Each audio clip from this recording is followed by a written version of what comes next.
a primeira coisa que a gente precisa falar, né, já que a gente está falando das crenças do paciente, a gente precisa falar o que são essas crenças. As crenças são o entendimento mais básico que o paciente possui sobre ele mesmo, sobre os outros e sobre como o mundo funciona. Tá? Então, as crenças são o entendimento mais básico que o paciente possui sobre ele mesmo, os outros e como o mundo funciona. Elas dependem, querendo ou não, da nossa genética e das experiências que nós temos durante a nossa vida. Nós vamos então criando uma visão sobre nós mesmos. Quem somos, a nossa capacidade de fazer determinadas coisas também. Ao mesmo tempo, nós vamos criando uma visão de como o mundo funciona e como as pessoas são. Então, dependendo da nossa genética, nós vamos interagindo com o mundo. Então, nós temos aí uma mistura do que é realmente biológico, do que é aí também social, do que é ambiental, de certo modo. Essa mistura vai fazendo com que nós tenhamos aí uma visão específica sobre quem nós somos. Então, quem eu sou como pessoa. Se alguém pudesse me definir, se eu pudesse me definir, quem é o Diego, por exemplo? Como o Diego é?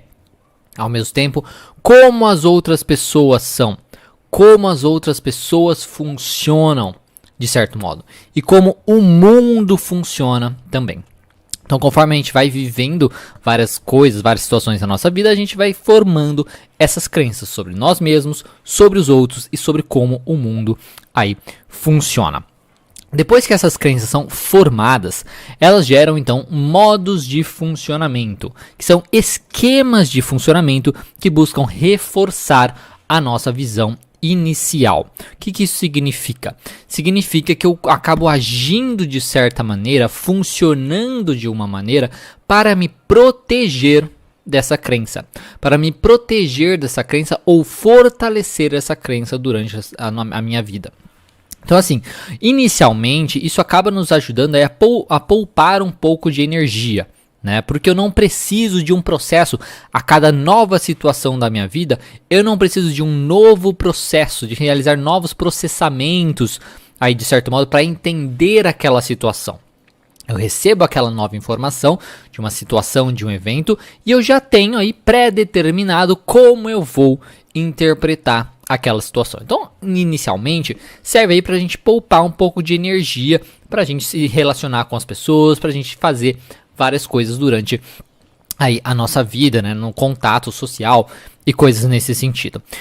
O problema é que elas podem acabar reforçando de maneira negativa as crenças aí mais negativas, mais disfuncionais que nós temos. Então, quando a nossa vida em nossa vida aí posterior, nós passamos por uma situação que tem relação com uma de nossas crenças negativas, essas crenças são ativadas e os nossos esquemas de funcionamento aí disfuncionais trazem então nossos piores transtornos à tona. Então nós ficamos depressivos, nós ficamos mais ansiosos que o normal e o nosso toque, caso você tenha toque, por exemplo, piora. E por aí vai. Se você tem pensamentos obsessivos, mesma coisa.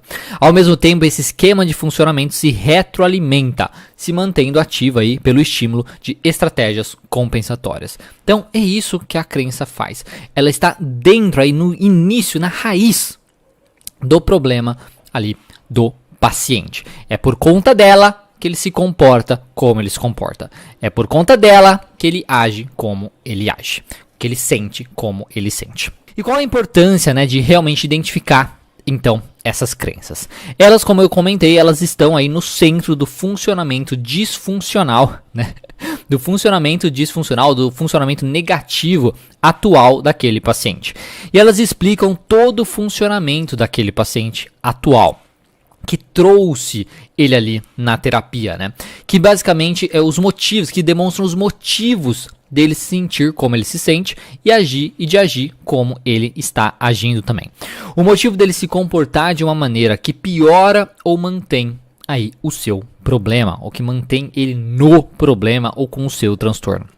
Dessa maneira, nós conseguimos então ter uma base para ajudar a nos guiar a encontrar as outras partes da sua conceituação cognitiva e pensar nas melhores estratégias para lidar com suas dificuldades atuais ou adaptar as estratégias que já estavam sendo implementadas.